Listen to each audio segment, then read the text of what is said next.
Alors, José Soucy a fait la une de notre bulletin de nouvelles ce matin. Absolument. Un accident, un léger accident hier. Écoute, je vais vous l'expliquer rapidement parce que, vous savez que cette semaine, j'étais pas en ondes mercredi, j'ai pas eu une bonne santé, puis, mettons, lorsque t'es pas en santé, ben, t'es un peu moins patient. Déjà que la patience n'est pas une vertu naturelle chez moi.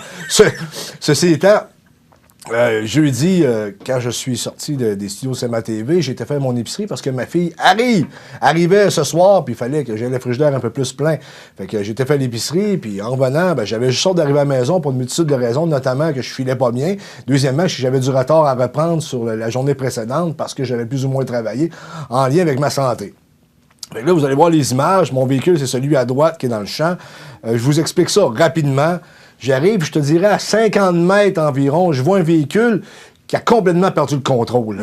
Il part de la gauche à la droite, puis... un louvoiement total. Exactement, un vouvoiement total. Là, moi, la première chose que je pense lorsque je vois ce type de comportement-là, c'est que je pense pas qu'il a perdu le contrôle. Moi, ça a l'air de quelqu'un qui s'énerve sur la route. Fait que, je dis, voyons, il se fait là, lui. On s'entend que je descends à 2-3 Saint du ciel en même temps. Puis qui plus est, on voit le garage derrière, il y avait une voiture de police qui était stationnée là. Et je dis, pourquoi il fait ça? Alors qu'il est juste proche d'une voiture de police, à moi qu'il ne l'ait pas vu. Je dis, excuse-moi, là, mais c'est qui cette cave-là? Je dis, écoute, je pense ça réellement de même. Mais là, plus que ça avance, puis moi aussi j'avance. Puis là, j'ai dit, comment je vais faire pour me sortir de là? Parce que, est-ce que je vais être bon pour le contourner par la droite? Juste en me tasser un peu, puis de l'éviter? Mais parce qu'à un moment donné, il était réellement à gauche, puis il s'en vient vers la droite. Fait que là, j'ai pas le choix, ça s'est décidé en 2-3 secondes. Là. J'ai pesé sur le gaz, puis je me suis rentré dans le champ, sauf qu'il y a quand même eu un impact. Mais je te dis, sincèrement, dans l'espace d'1 ou 2 secondes, ça s'est décidé, puis si j'avais pas pris cette décision-là, possiblement qu'on faisait un face-à-face. Fait que lorsque j'ai débarqué de mon véhicule, puis étrangement, j'étais calme, pas mal plus calme que lorsque j'ai des problèmes informatiques. Fait que... je décide de... Parce que t'étais sous le choc. Non, mais parce que là, moi, dans ma tête, juste une petite parenthèse, là, moi, je voulais me rendre à la maison, puis je voulais pas avoir de problème de remords puis d'assurance, parce que c'est juste ça que j'ai pensé. J'ai pas pensé à sauver ma vie, j'ai juste pensé à sauver du temps, puis me dire, moi, t'as dit de balle, là, que j'ai pas besoin de ça aujourd'hui, surtout que je suis pas en forme, puis j'ai besoin de toute mon énergie, minimalement, plutôt, pour travailler. Fait que je débarque de la voiture, là, je vois c'est un monsieur, là, un septuagénaire qui sort, puis... Là, je le regarde, je dis, êtes-vous correct, monsieur? Il dit, oui, vous. Ouais, je suis correct. Là, il me regarde, êtes-vous monsieur Soucy? Oui.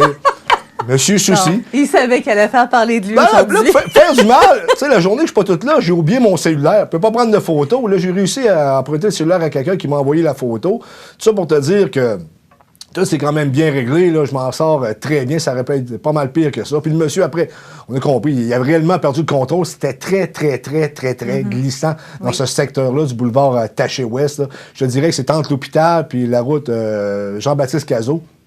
Puis là, écoute, là, je réussis à me sortir, là, la remorque me sort de mon pétrin, je reprends la route parce que mon véhicule est à peine...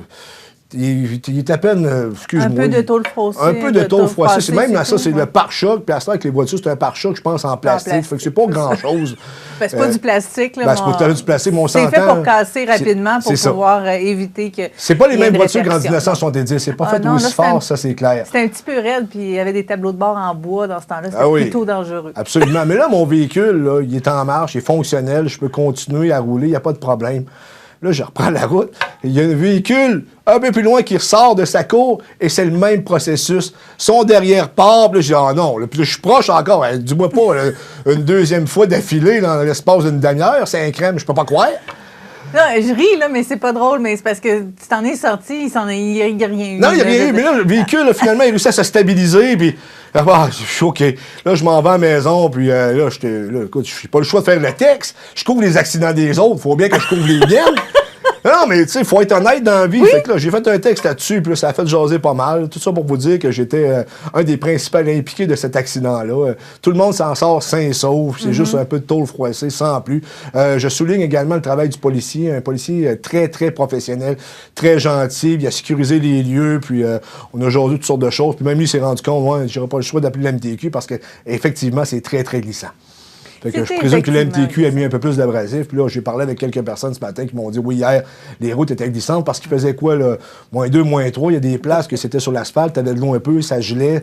C'était pas toujours facile. Puis il neigeait jusqu'à un certain point. Là, hier matin, il neigeait. Donc, c'était pas des conditions optimales pour circuler sur la route. Mais toujours est-il que je m'en suis bien sorti. Et j'avais le devoir de faire un texte, même si c'était mon accident. Parce que si je le fais pour les autres, ben, il fallait que je le fasse pour moi également. Et j'ai voulu renseigner la population, puis peut-être même qu'on a évité d'autres accidents. Il y a peut-être des gens qui ont décidé de rester à la maison parce que c'était glissant, puis c'est le rôle un peu de CMA-TV, même si ça m'impliquait directement. Merci, José, pour toutes ces explications. On est content que tout ça soit bien passé, finalement. Oui, mais je te dirais là, que c'est une seconde, c'est un face-à-face. J'ai eu le réflexe, mais ça se fait vite, hein? Oui. Dans des circonstances de la sorte, là, il faut que tu prennes des décisions. Mais en même temps, ça s'est pris en 2-3 secondes, mais je ne sais pas pourquoi j'ai gardé une forme de calme que j'ai rarement.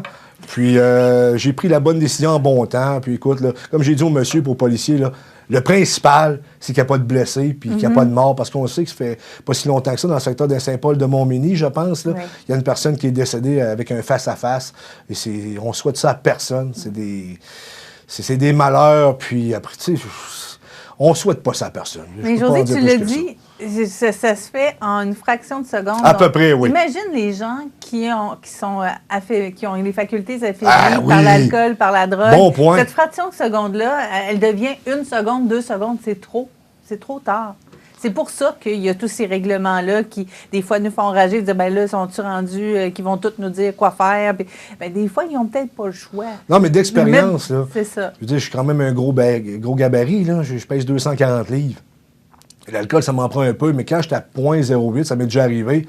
Je suis pas tout là, je m'en rends compte. Je suis un peu plus étourdi, je suis moins présent, mes réflexes sont moins là, de sorte que tu prends pas ton véhicule.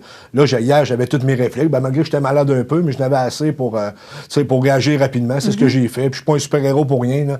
J'ai suivi mon instinct m'a guidé dans le champ, mais au moins, on a évité énormément de problèmes.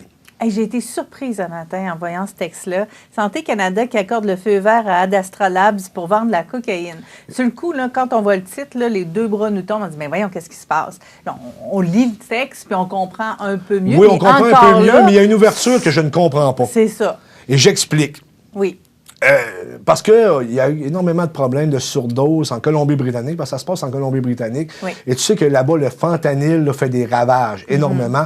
Et la coke également. Et la coke, là, parce que moi, j'ai travaillé dans les bars, là, je pourrais vous en rencontrer là, des fois que j'ai pogné des gens aux toilettes en levant la porte. Là. Tu sais, lorsqu'ils sont deux dans une toilette habituellement, là, je sais ce qu'ils faisaient. Puis on n'a pas le droit d'être deux dans les toilettes dans les bars, du moins où je travaillais.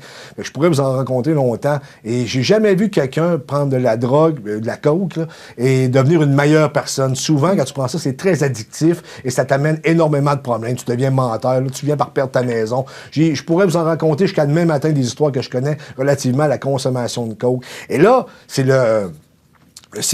qui a fait la demande? Tu viens de le nommer. Ad Astra Labs. Bon, qui veut commercialiser de la cocaïne parce qu'il y a une ouverture. Mais en même temps, je pense pas que ça soit dans l'esprit de la loi provinciale, parce que le but de décriminaliser, parce qu'on a décriminalisé une certaine quantité de cocaïne, justement pour pas les punir, mais pour les aider à s'en sortir. Au lieu d'arriver puis les condamner, les emmener vers un processus qui vont abandonner la consommation de cocaïne et qui vont reprendre le droit chemin d'une certaine façon. Oui, c'est dans un cadre de réadaptation. Exactement. Là. Mais là, si on commence à ouvrir la porte comme on a fait avec le cannabis, on a des gros problèmes.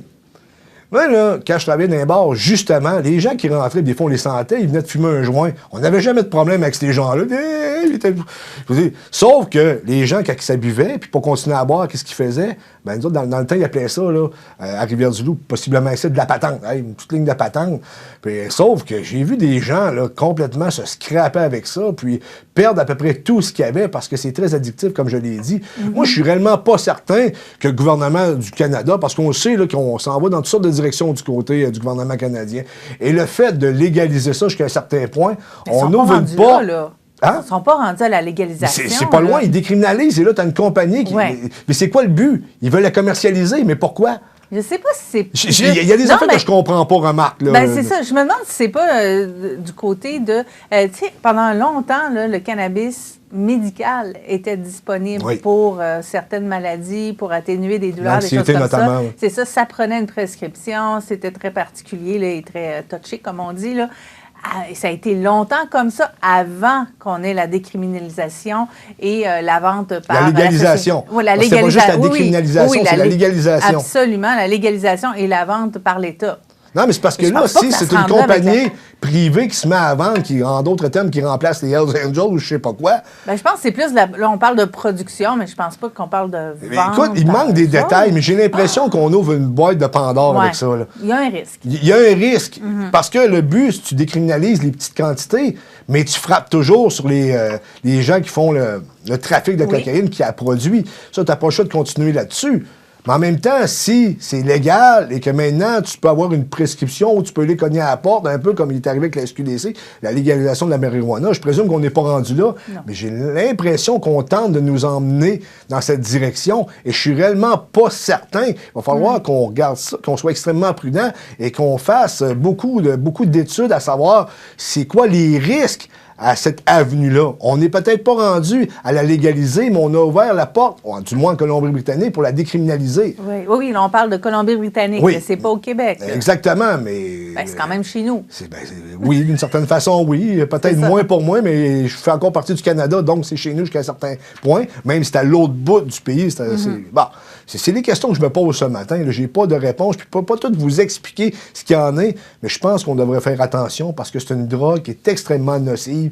Et par expérience, avoir vu des gens consommer, parce que j'ai travaillé dans les bars, comme je vous l'ai dit précédemment, j'ai jamais vu rien de bon sortir de la consommation de cocaïne, tandis que le cannabis, les gens arrivaient, ils étaient souriants, puis ils riaient, puis on n'avait jamais de problème, du moins pour quelqu'un qui faisait la sécurité comme moi. José, je voulais qu'on parle du cas de Guylaine Tremblay. Oui, absolument. D'ailleurs, il y a quelques semaines, tu avais vu des photos mises à jour de Madonna. Oui. Tu voulais qu'on en parle. Finalement, on a repoussé le sujet. Mais là, je pense que c'est le temps d'en parler parce que quand c'est rendu Guylaine Tremblay qui est attaquée, je pense que faut se lever. Parce que c'est quelqu'un qui je sais pas, il me semble que c'est pas le même type que Madonna, on s'entend. Je veux dire, c'est pas la même chose. Non, puis elle en a pas eu là, de chirurgie plastique, là, Guylaine Tremblay. Ben là, elle a eu quelque chose, parce que si on lui pose des questions... Non, c'est ça, c'est que elle a remplacé à la semaine des 4 Julie, elle a fait la semaine des 4 Guylaine. Puis, comme elle le dit, elle dit, oui, mais avec un bon maquillage puis des jeux de lumière, on peut perdre 10 ans. Et c'est vrai. Oui, c'est vrai. Ça, c'est vrai à ce niveau-là. Moi, ce qui me dérange dans le cas de Guylaine Tremblay, là, elle a réagi, dans le fond, à une femme qui lui a écrit sur les réseaux sociaux puis qui a dit d'arrêter les chirurgies ou les injections, qui a décrit son visage avec des termes de mâchoire d'homme carré avec des joues qui t'appartiennent plus. Et là, Guylaine Tremblay a dit, j'en ai pas eu de chirurgie plastique, mais le problème là-dedans, c'est pourquoi ces attaques-là? Qu'est-ce que ça donne aux gens d'envoyer des attaques à ces gens-là? Vous allez me dire, c'est une personnalité publique, donc il faut qu'elle s'attende à ça. Pourquoi? Est-ce que vous le feriez dans un cadre de relations de travail, alors qu'aujourd'hui, les gars ont peur de faire un compliment à une fille ou dire « Hey, c'est beau ce que tu portes aujourd'hui » parce qu'ils ont peur de parler d'agression. C'est un type d'agression, ça, d'aller dire à quelqu'un t'es lettre. La personne qui lui a écrit, là, dans le fond, ce qu'elle avançait, si je me souviens bien de ce que j'ai lu, c'est qu'elle pensait que Guylaine Tremblay, c'est ça, avait eu recours à la chirurgie plastique alors que ce n'est pas le cas. Non. Puis là, elle lui dit, tu vieillis pas bien avec ça, tu vieillis bien, tu es une belle femme. Tu sais, il y avait quand même des compliments en même temps, alors qu'elle ne l'a pas fait. Elle n'a pas eu recours aux chirurgies plastiques parce qu'on en a de plus en plus. On a vu Madonna récemment. Madonna, c'est un coup, on en avait parlé, toi et moi. En dehors des ondes. En dehors des ondes. Puis ce qu'on disait, du moins, ce que j'affirmais, c'est qu'il y a un âge que tu peux pas jouer le même rôle. Non. Tu sais, quand tu as 64 ans, tu peux pas jouer ce qu'elle jouait avant. Là, je ne veux pas rentrer dans les détails, mais elle s'est servie abondamment de son corps, de la sexualité. De son sex appeal. Elle a été sex symbole pendant de nombreuses décennies. Je te dirais jusqu'à 54, 55 ans, ça allait parce qu'elle s'entraînait, puis on s'entend qu'elle a eu recours à la chirurgie plastique. Elle paraissait encore très bien. Par contre, je pense qu'il vient un âge qu'il faut que tu passes à d'autres choses. Ça me fait penser un peu, je te fais un parallèle boiteux. Tu sais, les lutteurs qui continuent de lutter jusqu'à 55, 60 ans. J'ai vu récemment Ric Flair, il est rendu à 73 ans, puis il a fait encore un match. Je comprends que la lutte, là, c'est arrangé, mais il vient un temps qu'il faut que ça soit crédible aussi. Moi, à 44 ans, je n'irais pas me tenir dans la course secondaire. Je veux dire, je n'ai pas à faire là. Je sais pas tu un peu mon raisonnement. Mais pour Guylaine Tremblay, je ne sais pas si tu as lu le texte de Denise Bombardier concernant ce sujet-là. Non, malheureusement. Et ce qu'elle a dit, Elle avait tout à fait raison, mais moi, je peux pas parler parce que je suis un homme, je suis pas une femme. Mais les femmes, entre elles... Bien, c'est ça le problème. Moi, ça, je me suis rendu compte que, tu sais, les femmes, lorsqu'elles disent « Ah, salut, ma belle, comment ça va? » Ben, écoute, t'as le dos viré. Ouais, le vieilli, moi, il y a cette compétition entre les femmes que moi, j'ai réellement jamais vécu parce que j'étais un homme, mais les femmes entre elles, c'est pas toujours facile. C'est ça que Denise Bombardier avançait. Oui, et elle oui. s'est faite, elle aussi, longtemps dans sa carrière, elle s'est faite critiquer parce que puisqu'elle tenait tête à des politiciens en ondes, il y a des gens qui pensaient qu'elle ne s'occupait pas de ses enfants à la maison. Ben oui, c'est Il y a beaucoup de préjugés également. Ouais. On pourrait en jaser longtemps. Ben, c'est un message qu'on entend pour la ministre Guilbeault aussi, parce qu'on la voit partout. Puis là, elle a des enfants, mais j'ai entendu des commentaires comme ça. Oui, mais c'est un choix, là, aussi. Là. Politicien, c'est une vocation en passant. Tu sais que tu vas Oui, mais quand moins même. voir ta famille. Est-ce qu'on a à commenter ça? Les enfants Non, ont l'air ben, en ça très dépend. bonne santé. Là. Il n'y a aucun problème. On n'a pas à commenter ces choix de vie-là. Pourquoi une femme ne pourrait pas avoir une carrière? Absolument. Alors, je suis entièrement Encore d'accord. aujourd'hui, on se pose cette question-là. On fait des commentaires là-dessus. Moi, je trouve ça décourageant. Écoute, c'est un choix. C'est pas pire qu'un homme qui n'est jamais à la maison non plus. Là. Non, effectivement, Bon. c'est pas pire, sauf que dans la tête des gens, encore aujourd'hui, c'est plus à la femme de s'occuper de ça, puis l'homme, c'est normal qu'il soit pas là. Je trouve ça un peu dérangeant. Ben, je te dirais que c'est plus naturel pour la femme de s'occuper de ça par rapport Pas que... d'accord. Ah non, moi... Pas d'accord. Je te dirais jusqu'à un certain point, peut-être, parce que ça a toujours...